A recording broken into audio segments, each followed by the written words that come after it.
Welcome back, everybody. Today, I'm going to teach you how to send WhatsApp notifications from Google Sheets using Zapier.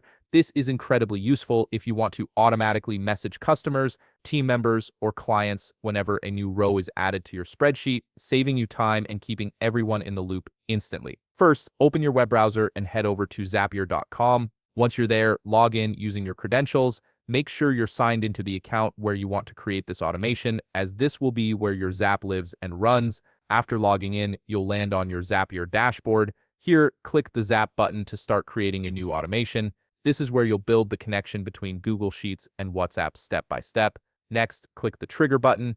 The trigger is what kicks off your automation. In the search bar that appears, type in and select Google Sheets as your trigger app. This tells Zapier to watch your spreadsheet for changes. Now choose New Spreadsheet Row as the trigger event. This means every time a new row is added to your sheet, the Zap will activate and send a WhatsApp message based on that row's data. You'll be prompted to sign in to your Google Sheets account to connect it with Zapier.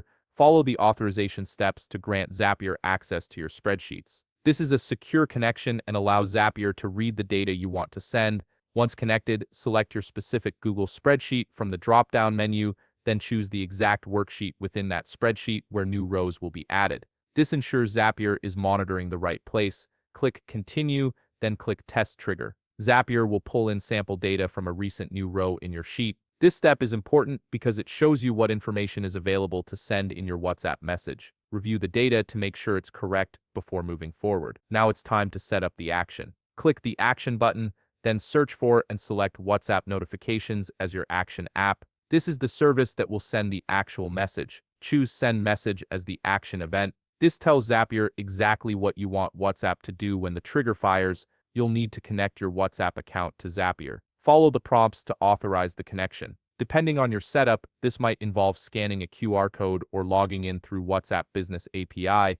Once connected, you'll see fields where you can map your data. Click into the TOV field and insert the phone number from your Google Sheets trigger data by selecting the dynamic field, something like double curly bracket, phone double curly bracket. Then click into the message field and do the same, pulling in fields like double curly bracket, name double curly bracket, or any other text you want to include. This ensures each message is personalized based on the row data. After mapping your fields, click Continue, then click Test Action. Zapier will send a test WhatsApp message using the sample data. Check your phone to confirm the message arrived correctly. Finally, once everything looks good, click Publish to turn on your Zap. From now on, every time a new row is added to your Google Sheet, a WhatsApp notification will be sent automatically. And that's it. You've successfully automated WhatsApp notifications from Google Sheets using Zapier. If you found this video helpful, please leave a like, subscribe, and see you in the next video.